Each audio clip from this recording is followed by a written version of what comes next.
Divas! Hope you're all fierce. Welcome to The Performer's Path, the podcast where we delve into the highs and lows of the performance industry and beyond. If it's using your creative juices for onstage, in auditions, or those in-between jobs, we discuss it all with real people in the industry who've been there and got the t-shirt as a gift. By discussing audition rejections and success, we're taking away the fear of the unknown, whilst also giving vital tips for success.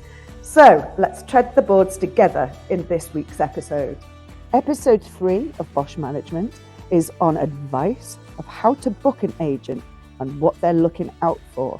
We ran that for a couple of years, and over the week, obviously auditions were happening as well because these performers they've just graduated or they're just coming out of a job and they want to just top up their skill.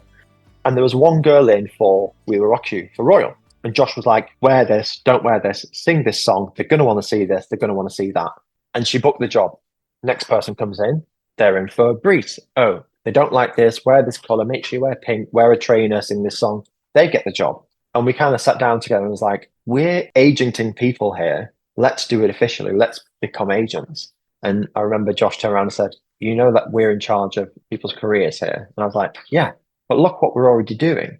So let's do it. And it took a while to find a name for it. We were coming up with like Mottram and Donovan Associates, Michael and Harry Associates. Let's take our middle names. And we were like, we just don't want it to sound like Bayliss and Harding, Johnson and Johnson. It could be anybody. And a friend of Josh's turned around and said, well, why don't you combine your names? What about BOSH? And at first I was like, no, we're not calling it BOSH. BOSH. BOSH. And then it took a couple of days and I was like, actually, I love it.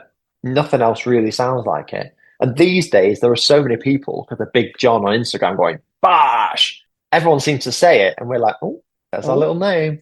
So that's how it all started. And I mean, how it's gone is crazy. We started tiptoeing down a hill and suddenly we found ourselves sprinting down this hill every single day for the last 3 years. Amazing. I'll let Josh take over for a little bit. Yeah, you might get worried that he's being left out, won't he? It's been so long since I've been able to speak. I've been chomping at the bit here. I just love the sound of my own voice. No, I'm joking.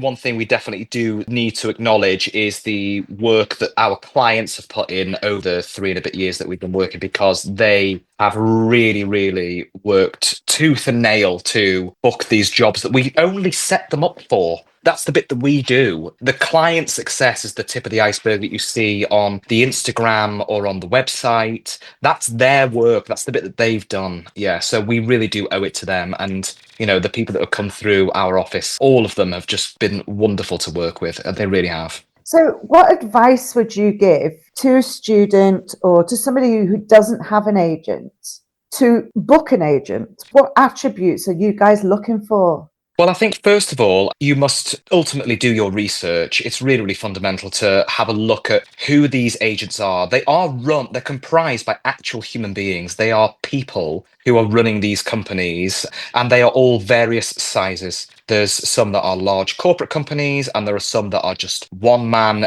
and a laptop or woman and a laptop. You must do your research to find out who you're going to be speaking to. Are you really going to be a good fit? And, you know, when you approach them, making sure that everything is quite easily accessible to them in terms of your spotlight profile. It's all very organized. A light bit of research in terms of maybe a name. Dear Josh and Bryan, with the correct spelling. Not Dear Josh and Brain, not Dear Barry and Tom or whoever else. So making sure you do. Yeah.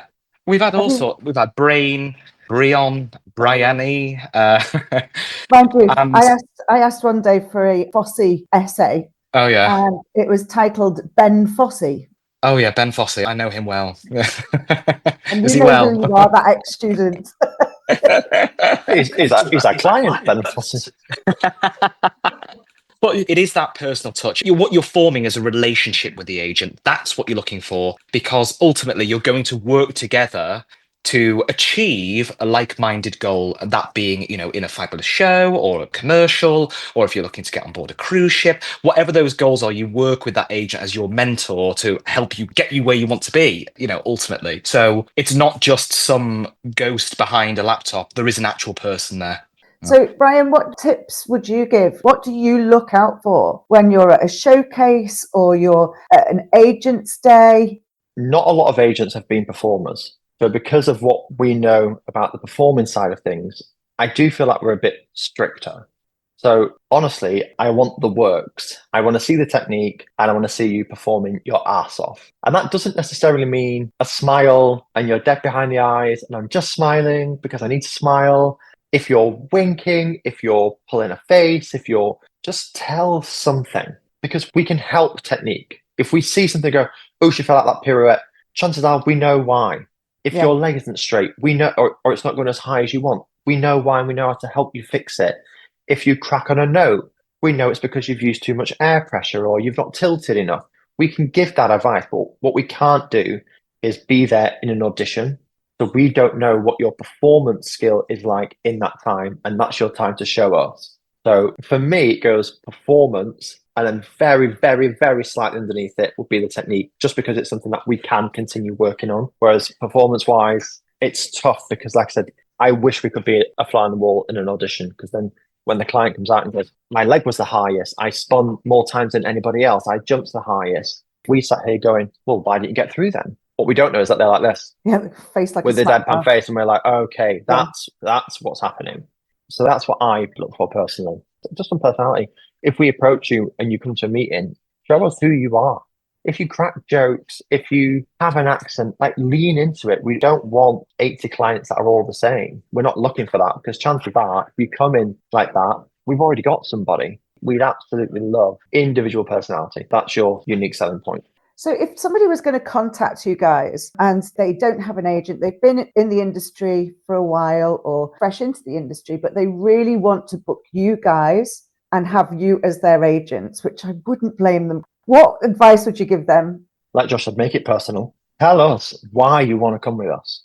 Because especially with social media, we don't know what people are thinking 90% of the time, but they might be looking at our Instagram going, oh, they're getting the jobs that I want to go for. I want to be in a cruise ship. They've got people on cruise ships. Or I want to be in the West End. They've got people in the West End. Tell us what you want from us. Because then if we can match what you need, chances are you're going to come for a meeting if you tick all those boxes. Make it personal, but make it you. Do not use ChatGPT, because we can tell when it is ChatGPT and when it has come from an actual human, because there are certain things that it does and we've now spotted it. Hyphens, they always put a hyphen in, and the way it's worded, some of it is a lot of American spelling that people don't correct. But I would rather get a message being like, hey boys, I've checked out Instagram, it looks amazing. This is what I'm doing. This is what I'd love to do. I think we'd be a great scene. Here's my headshot. Here's my spotlight. Here are my reels. Would love for you to take a look at them. Hopefully hear back from you soon. I would rather get that than, dear Mr. Mottram and Mr. Donovan, I've been researching your agency and we'd really like it. It's too formal. And when we get 50 a day, which is probably what we're looking at, you go, same one, same one, same one. Whereas that bit of personality really stands out. Perfect. What about dance reels and vocal reels? Can you give any advice on those?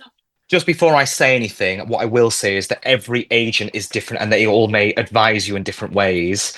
And what we've found is that casting are also different in what they like as well. So it's a little bit of trial and error. You know, with each client, it might be slightly different to show off their best strengths. What I would probably say as an overarching rule is whatever goes on your spotlight profile is truly your best work. Don't put it on there if you think, it's all right. Best stuff only on there, because that's the platform that we're going to use primarily to, you know, promote you to casting, that sort of thing. So what I will say is what we like for show reels, I can already feel the other agents listening, you know, they might be different. But what we definitely like is a nice short dance reel. It can be anything between sort of 60 to 90 seconds. Very, very best stuff right at the beginning. I'm talking within the first sort of 6 seconds. Yeah. Think like a little Instagram short. I want to be captured straight in there. Like, oh my God, I want to watch the rest of this. And then sort of build in nice bit of technique. Want to see be able to kick, leap and turn, and then move into your various sort of strengthy styles, a little bit of commercial. And if you fancy, you know, a bit of tap, or if you're really, really proficient at tap, then you can perhaps do another short sort of video of you sort of huffing away. Yeah, so something like that.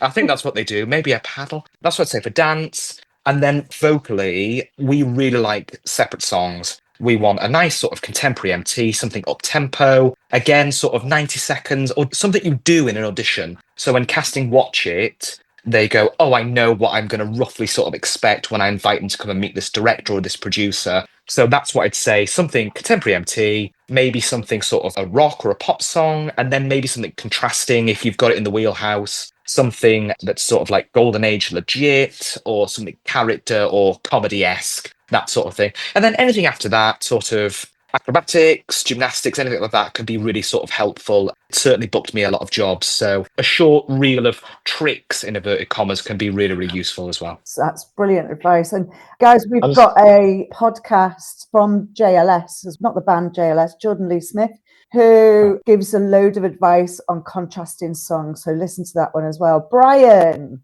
Yes, when you're doing your songs as well, think about your castability. Casting directors want it really, really obvious. What I'm saying is don't come in singing Good Morning Baltimore, but you're dressed as Wednesday Addams. You have to make it simple, because then I'm going, okay, you look like you want to be in Will Rock You and Addams Family and Bat Out of Hell, but you're singing a song that is suitable to Grease and Footloose and Hairspray. So I can't see if you know what your casting is. Yeah. And that's half the battle. So just think about that. Does my outfit and my personality match the song? And does the song match the majority of my castability right now? We used to call it confused casting. Yeah. It is though, isn't it? And casting directors want it on a plate. Oh, you're in for Oklahoma. I'm going to sing a country song and I'm going to dress with a nod to Southern America. Oh, great. They look like they could be in my show. It is that simple. Perfect advice. All right, that's it for another episode. Don't forget to comment, like, and subscribe. And wherever you are on your performer's path, stay safe and sane, and let your creative light shine bright on whatever you do.